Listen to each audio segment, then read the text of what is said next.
Gray, damp, rainy. Well, that's perfect weather for that guy. And that guy, ducks and egrets along the Yellow Breeches Creek at New Cumberland Borough Park. Beautiful situation there, even though it is a little gray.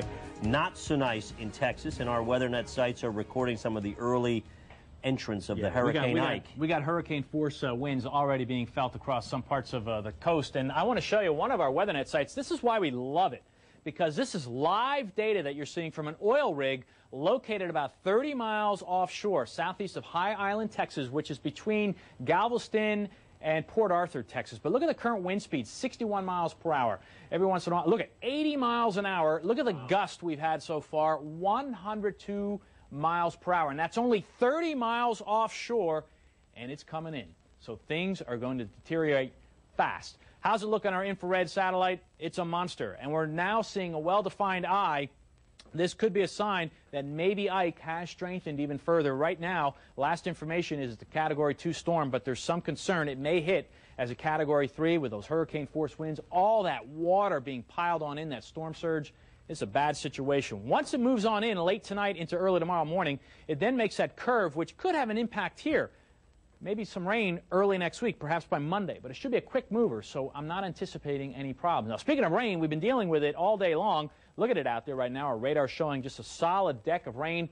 I talked yesterday maybe some showers through the day, but it's turning out to be a solid rain event, so things are going to be rather soggy if you're going to be heading out for football games. Some spots getting over an inch of rain already. Temperatures are on the cooler side, low 70s here south where the sun came out. We saw some 80s. You can see some warmer readings down there right now. But we're sitting at 71 with a southwest wind. That dew point's high. Relative humidity's up there, so a little fog overnight tonight, certainly a possibility. And we've measured a little over half an inch of rain here at our forecast center since midnight. Now, the high is the current temperature, 71 degrees. The low this morning, rather balmy.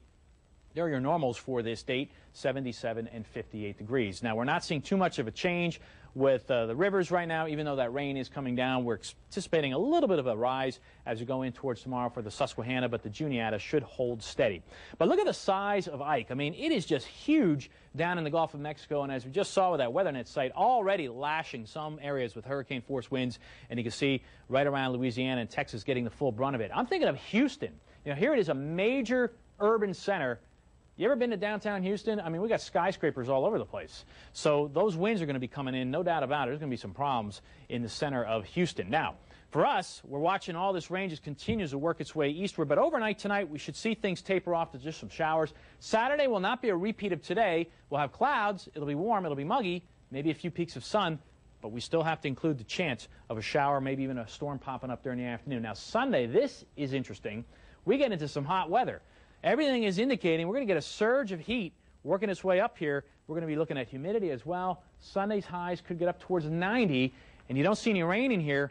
This front will be too far off towards our west. And speaking of the front, it absorbs Ike as this low, and that could scooch on quickly over to the region here and bring some rain by the early part of next week. We'll have to keep an eye on it. A lot of things could happen with Ike once it moves up towards the Ohio Valley.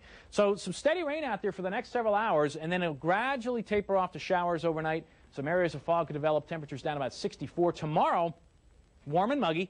We'll have that chance of some showers popping up during the afternoon hours. It will not be an all-day rain like today, 80 for a high, kind of soupy out there. And then Sunday, I'm thinking a mix of clouds and sun and hot, 90 degrees. And then Ike's remnants could bring rain in here Monday. We'll have to wait and see. It's going to be a close call. And then fair and pleasant weather on the backside of that there going in towards Tuesday and the rest of next week. And I want to alert you to something because it was registering in the 80s and it went to 0, and that means it may not be surviving those winds on that oil rig. I just think it went offline. It went offline. It went into the 80s while you were doing your thing. So